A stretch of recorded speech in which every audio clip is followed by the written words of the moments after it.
So now we've developed a long list of potential indicators. We need a trick or a tool to limit those.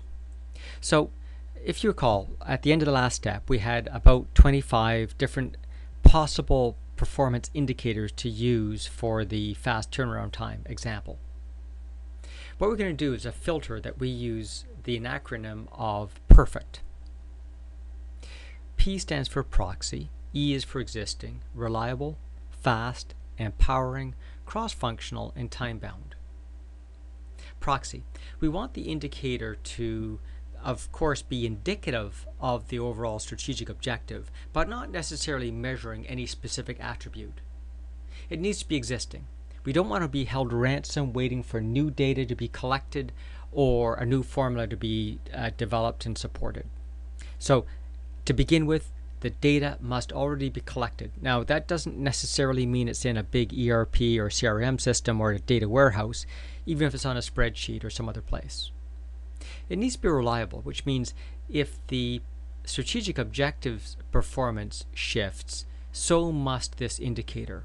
So with the example we've been using of absenteeism, if absenteeism remained the same, yet employee satisfaction decreased as measured by the annual survey, then absenteeism would no longer be a reliable indicator of that strategic objective.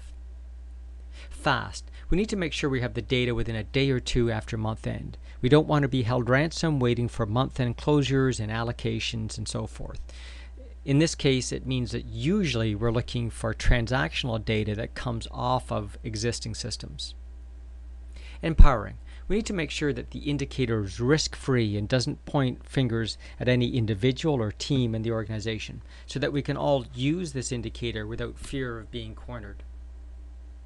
Cross-functional. Ideally, we need the indicator to cross multiple processes or regions or boundaries to make sure that it provides as broad a footprint as possible.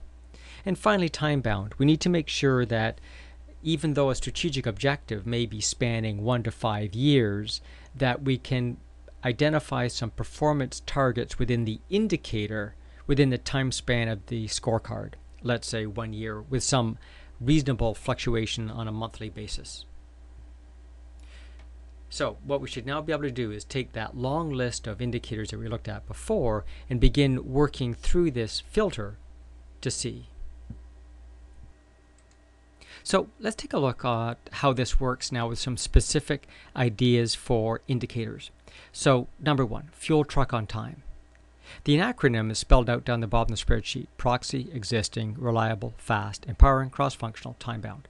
So for the fuel truck on time, is it a proxy? Yes. Is it existing? Yes. Is it reliable? Yes. Is it fast? Yes. Is it empowering? No, because we run the risk of just blaming the fuel truck provider as opposed to our team. Is it cross-functional?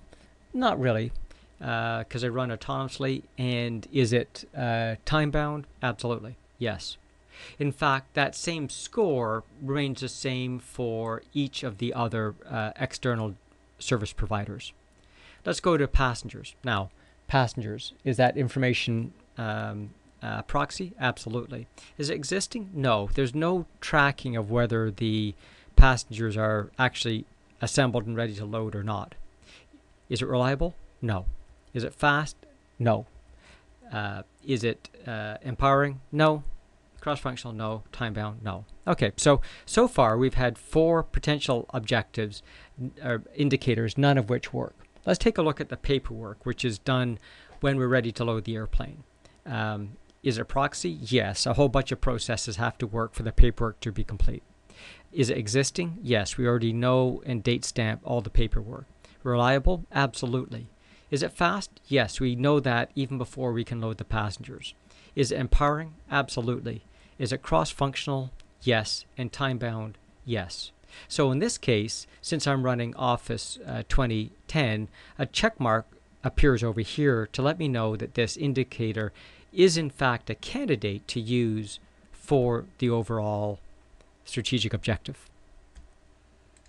So by the time we're done, this long list of indicators turns into this, where we can identify a total of 2 indicators from the inputs, 3 indicators from the transformation activity and 2 indicators from the output. Now, you'll see by the time we got to the output, we know that as soon as we hit the first no, there's no point in continuing the perfect analysis because that's no longer a candidate.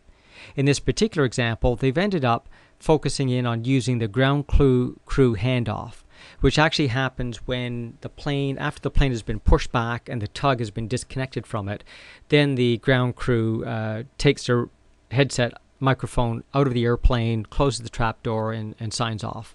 So that's the indicator that they chose to use overall on this strategic objective.